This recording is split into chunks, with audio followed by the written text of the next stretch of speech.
Ассалаумағалейкум, ардақты ағайын. Назарларыңызда Емен жарқын бағдарламасының кезекті саны. Студиямыздың бүгінгі қонағы ақын Қазақстан Республикасының мәдениет қайраткері Алмас Ахметбекұлы. Алмас аға, студиямызға қош келдіңіз. Рахмет. Саламатсыздар. Қандайды бір шалқар теңіздің, тоңбайық мұхиттың, немесе арнасынан асып тасыған аса өзеннің қайнар бұлағы бар. Не нәрсенің де алғашқы қадамы болады. Сіздің де қай жерде балалық шағыңыз қалай өтті, қай жерде өтті сіздің? Балалық шақ дегенде туған жер еске түседі. Біздің туған жеріміз Қазақстан шекарасынан 20-30 километрдей сыртқа қарай, Қытайдың ішіне қарай ендеп бір қонған жерде. Қазақстан мен Қытайдың шекарасы өзі 1884 километр екен.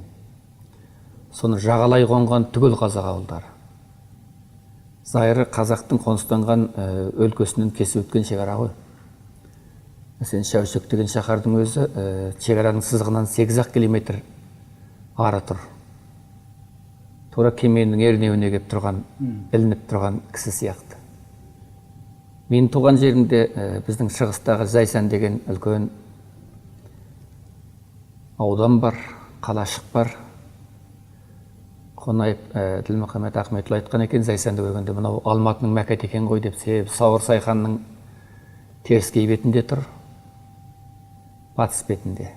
Сол Сауырдың жотасынан ары қарай асып түскенде, жотасынан шекара бөлінеді, ары қарай асып түскен жерде Қобық Сауыр деген жер бар, ежелгі Жоңғар мемлекетінің астанасы болған жер. Мен сол Қобық Сауырда Өрге деген қалашығында тудым. Әкем Ахметбек деген кісі өз заманда сауатты, үлкен, тілді жақты, келбетті, Шығыс Түркістан ұлт-азаттық армиясының офицері болған, қазақтың үлкен азаматы болған кісі. Шешем Гүлсағат капитан қыз деген адам мынау 30 жылдарды күршімнен кеткен үлкен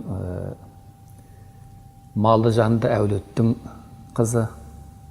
Сол Ахметбек пен Гүлсағаттан 8 ұлмыз, соның мен екіншісі болып дүниеге келгем. Менің туып өскен жерім ру бойынша айтқанда Қырық темірдің қылауы деп айтады. Қазақтың бәр руы бар еді. Ол жерде тіпті кіші жүздер де бар еді. Орта жүздің рулары бар еді. Себебі көбі аштық заманда шекарасы бас сауғалап, бала шағасын алып, тірліктің бір аралын іздеп барған ел.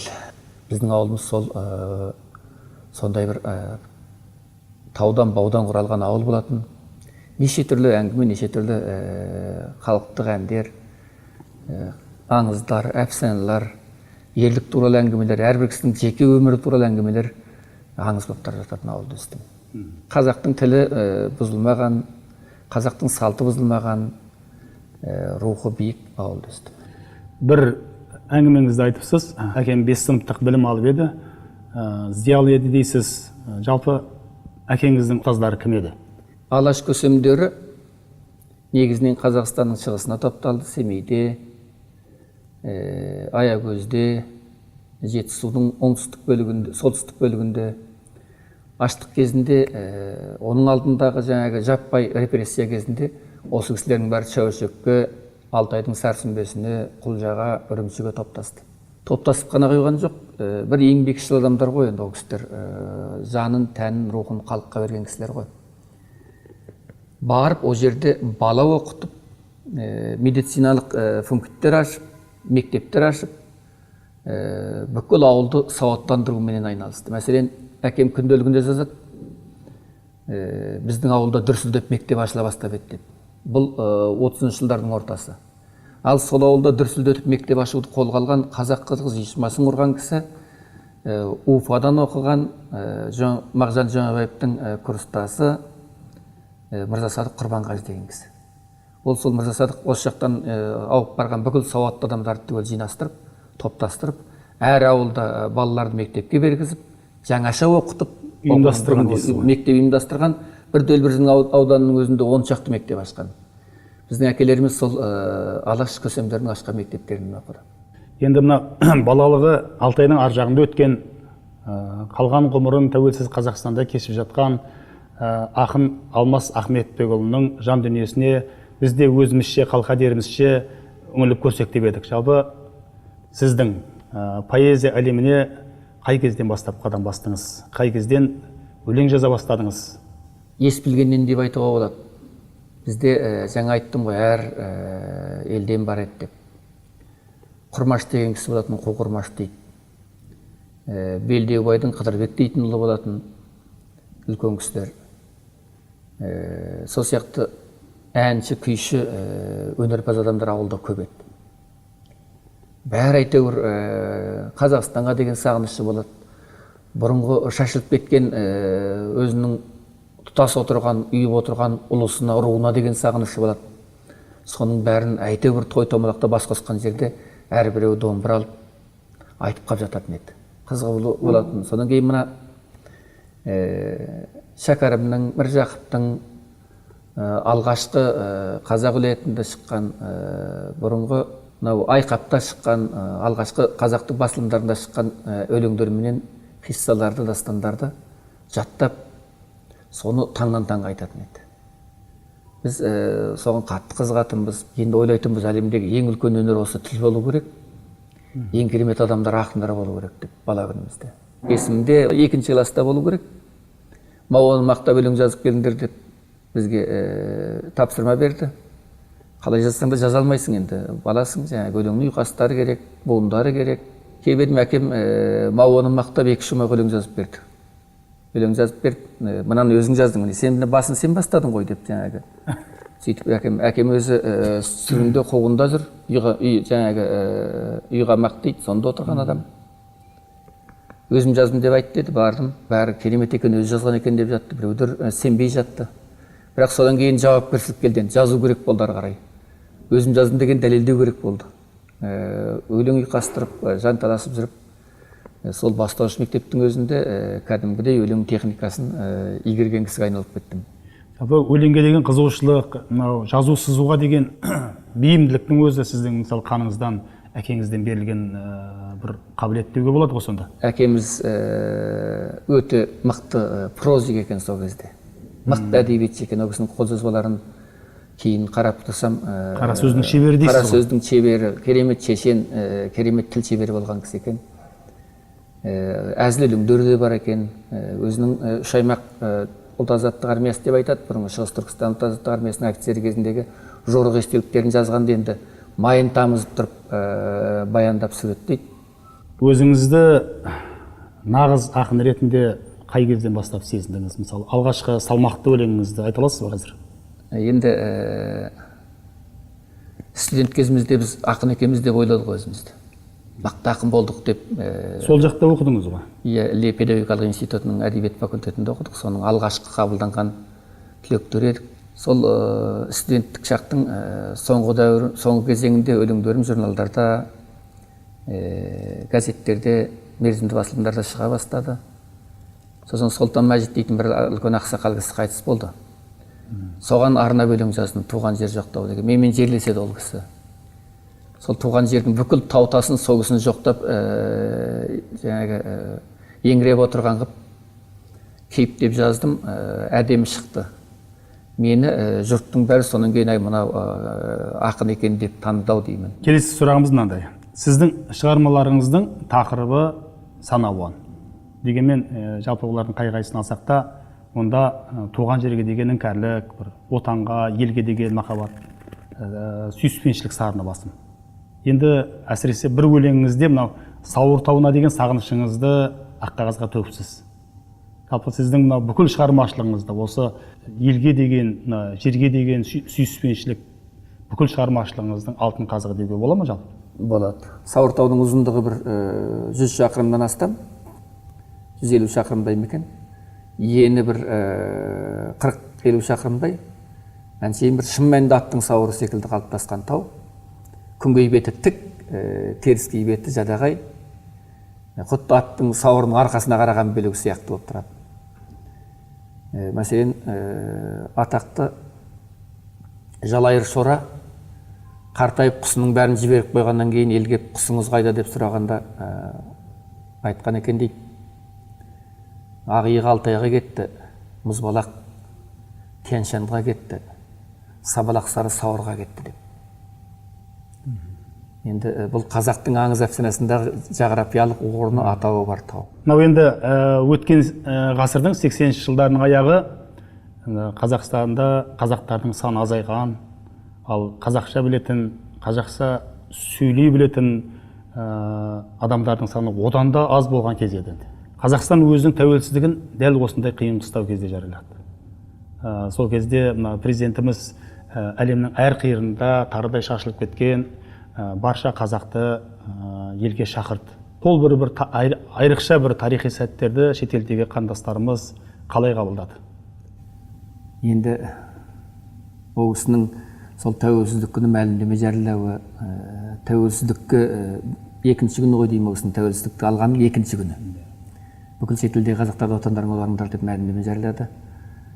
Ол енді Қазақстанның басшысы және бүкіл қазақтың көсемі иесі екенін сезінуден туады. Ол кісі сол кезде өзін солай сезінді. Бүкіл әлемде қазақтың иесі Алла болса, Алладан кейін өзі болып тұрғанын ол кісі сезінді. Сондықтан жар салып бүкіл әлемдегі қазақты қазақ топырағына тартуға, қазақ топырағына толтыруға үндеу жасады. Бұл енді қазақ рухындағы үлкен қозғаушы үндеу болды. Ислам дінінде хижра деген ұғым бар, көшу. Меккеден Мединаға пайғамбарымыз көшіп, осы бір қасиетті діннің түп тамырын сақтап қалды, осы діннің болашағын жасады. Қазақта да көш деген ұғым өте маңызды. 30-шы жылдары бізде қатты жойылып кету қаупі болғанда қазақ шетелдегі бұрынғы қазақ қоныстанған мекендерге қарай көшті. Қазақтың рухы, тәуелсіз рухы сөйтіп отан топырағынан сырт барып, дамылдады сол жақта. Қайтадан сөніп кетпей шырағын ұстап қалды. Ал 62-ші жылы осыдан 30 жыл өткенде болып маздап жанып жатты. Бағанағы Мырза Садықтардың бәленбай мектеп ашып, бүкіл халықтың балаларын сауаттандыруы, кейін 10 жылдан кейін Шығыс Түркістан ұлт азаттық армиясы ту тігіп, ол жерде үлкен қарулы көтеріліс болып халықтың рухы қайта оянуы, ол дегеніңіз сол алаш рухының бір рет түлеу еді. Іштегі бір булығып жатқан күштің кәдімгі. Ал сол түлеу 45-ші жылдан 50-ші жылға дейінгі аралықтағы болған, 40-ші 50-ші жылдың аралығында болған түлеу, 62-ші жылға барғанда арада 30 жыл өткенде қайта Қазақстанға көшті. Алла өзі ұйымдастырды ғой бұны. Қайта Қазақстан көшіп, әсіресе біздің шығыстағы тілі мен ділі кетіп баратқан жерге, Қытайдағы жаңағы кешегі кетіп қалған, және ол жақта барып төңкеріс жасап, рухын қайта бір түлетіп алған халық келіп қайта басып қалды. Мынау Қабдеш Жұмәділов, мына Несіпбек айтып тұрсын жұртбай, ана Секен Тұрысбектерге дейін Мәрфуға Айтқожинлар сол заманның түлектері болады. Рухани еңсемізді бір көтеріп тастады. Қайтадан жаңғыртуға, қайтадан келіп қызмет етті. Өзенге қосылған тұнық бұлақ секілді қайтадан серпілді, арнасы кеңітті. Енді арада 30 жыл өткенде тәуелсіздік келіп, тағы да бір қиын күндер Қазақстанға төне бастағанда, тағы да көш болды міне. Ар жағы Алтайдың арғы бетіндегі Қобдадан, Монғолиядан көшті, бер жақтан көшті. Өстіп Қазақстанның рухын, қазақ тілін, қазақтың салт дәстүрін тағы бір жаңғыртуға біздің қоймадағы затымызды алғандай болдық қой. Шетелдегі қандастарымыздың сол Қазақстанға оралуы, атамекенге оралуы біз үшін енді баға жетпес сол қазына болды сол кезде. Әсіресе ол шалажансар тілімізді, жаншылған рухымызды қайта көтеру тұрғысынан енді.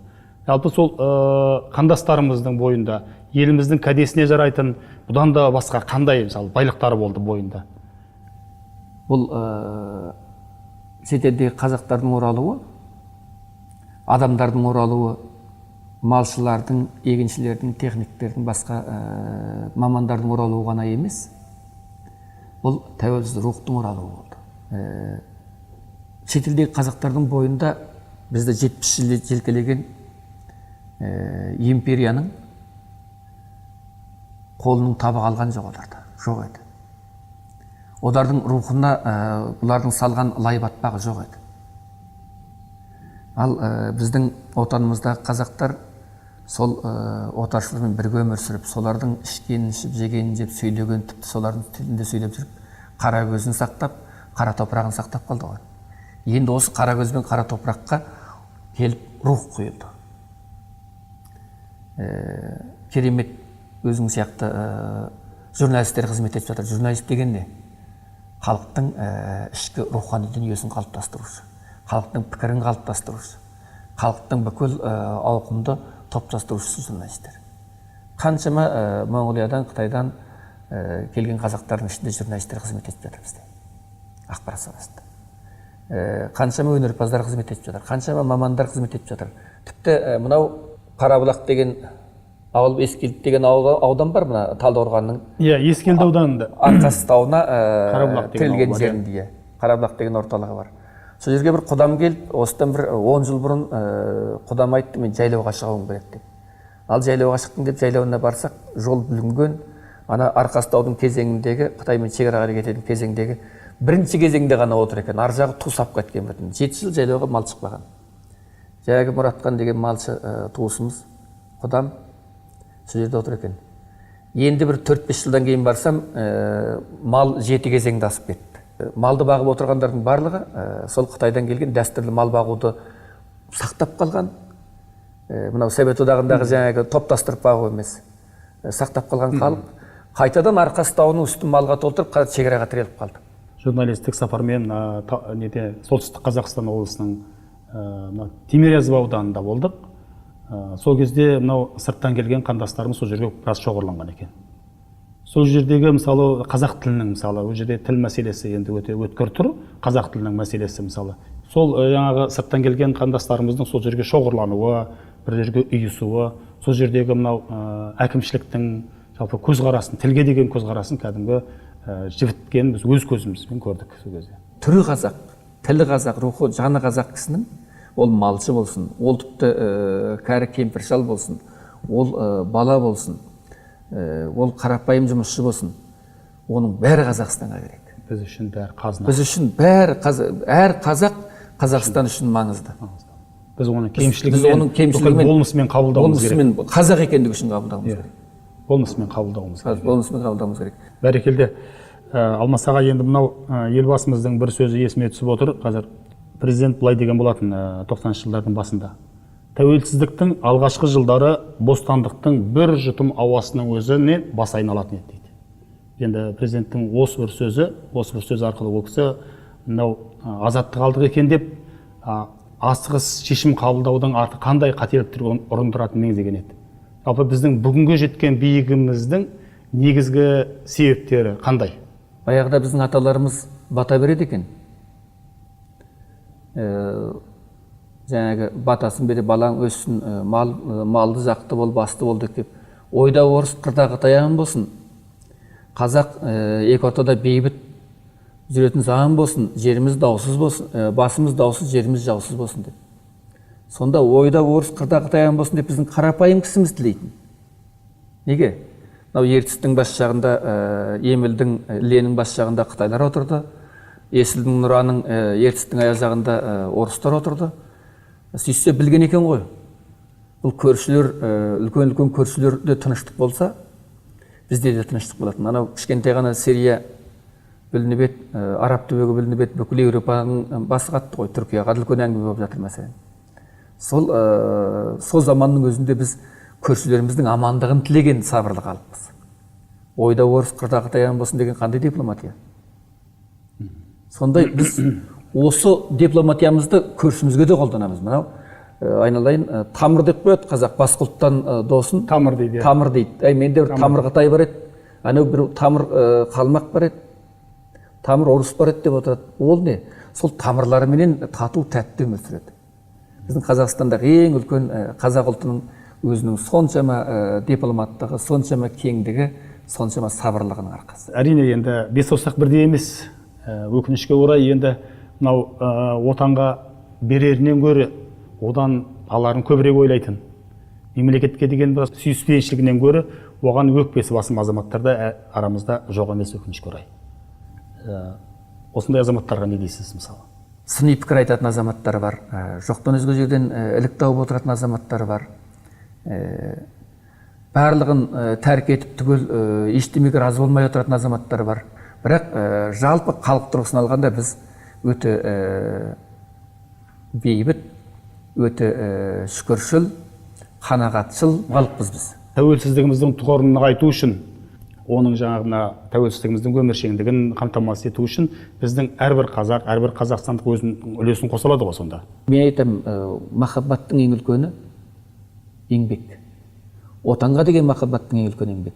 Отбасыңа деген махаббаттың ең үлкен еңбек. Ұлтыңа деген махаббаттың ең үлкен еңбек. Иманның да ең үлкен еңбек. Бәрі еңбекпен келеді. Бәрі еңбек. Егер еңбек тоқтамай еңбек етсең ғана отаның көркейеді, иманың кемел болады, отбасың көркейеді, жағдайың жақсарады. Отаншылдық туралы айтқанда бір өлең болған. Жан шөлдеткен тәуелсіздік әр қазақтың қолында, қолға түскен алтындай ақ нарқы алда оныңда деп. Мен бір өлең болған бостандық жырлы. Сондай қазір әр қазақтың қолында тәуелсіздік бар. Әрбір өмір сүрген уақыттың, әрбір балаңның оқуға барғаны, әр жағдайының жақсарып отырғанның барлығы тәуелсіздіктің арқасы екендігін. Бір ұлтқа тәуелсіздіктен басқа, азаттықтан басқа одан құнды байлық жоқ екенін сезіндіру, білдіру өте үлкен мақсат. Өткенде бір әңгімеңізді айтыпсыз ғой, жастардың көзінше оның отанын жаңағыдай жамандамаңыз. Жастардың көзінше оның ата-анасын жамандағанмен бірдей деп айтыпсыз ғой бір әңгімеңізде. Әрине.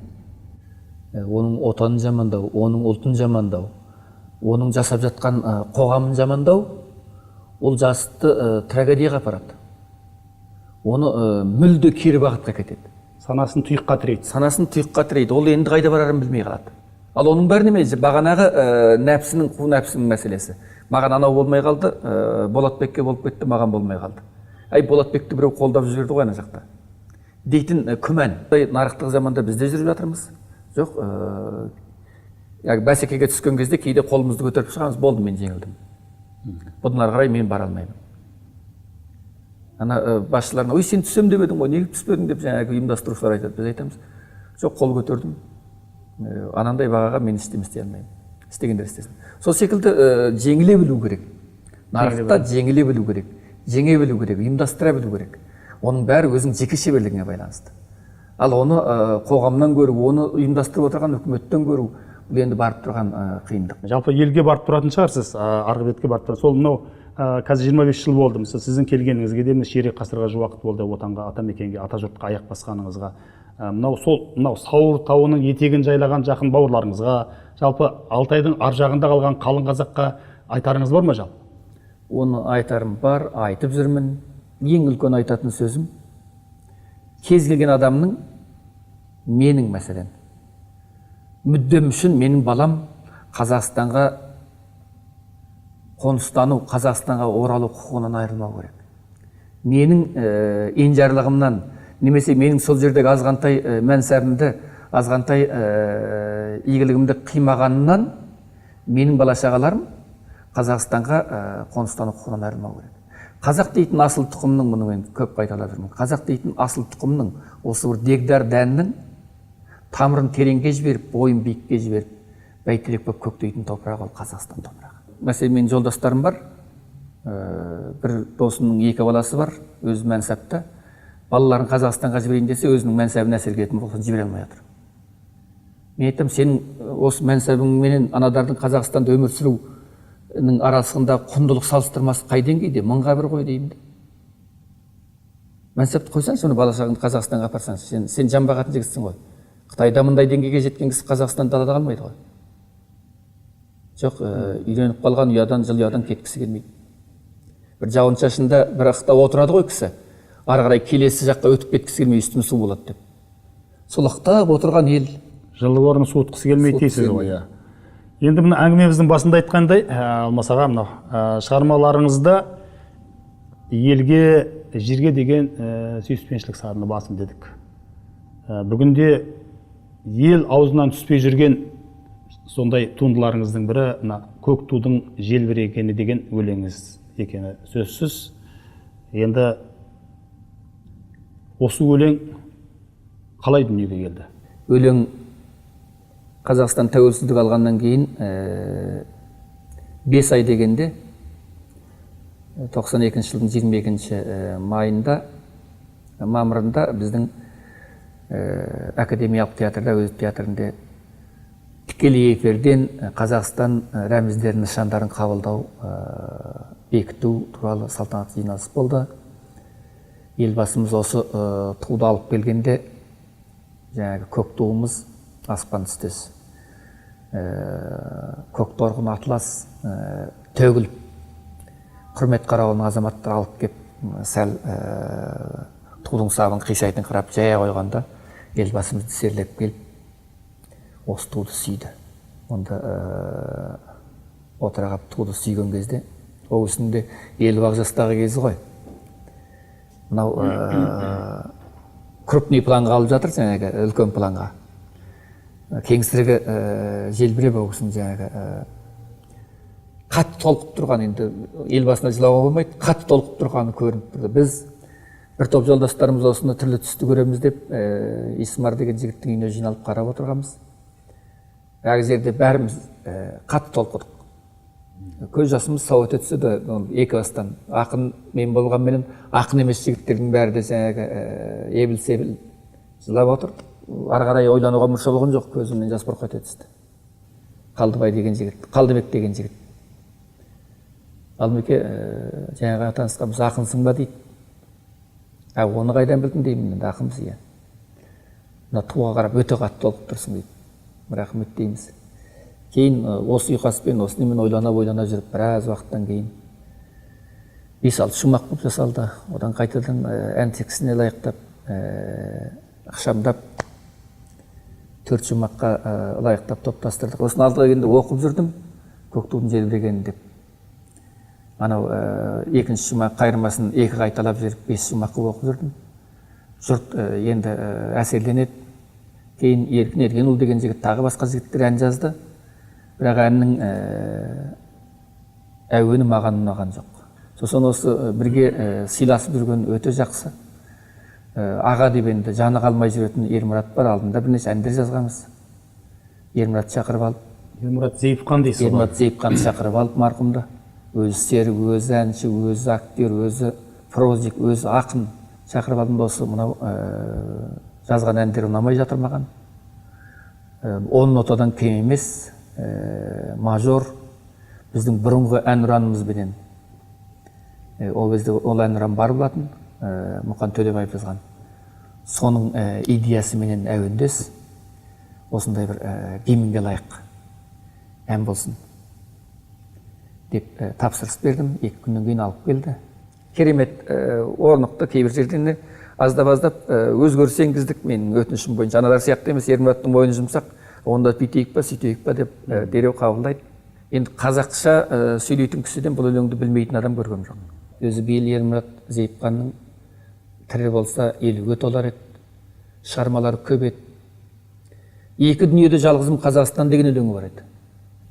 Сондай патриот еді ол. 2 дүниеде жалғызым Қазақстан деген. Алмас аға, мына студиямызға келіп, ой бөліскеніңізге сізге Алла разы болсын дейміз. Отбасыңызға амандық, қызметіңізге абырой тілеймін. Құрметті көрермендер, осымен бүгінгі хабарымыз өзінің мәресіне жетті.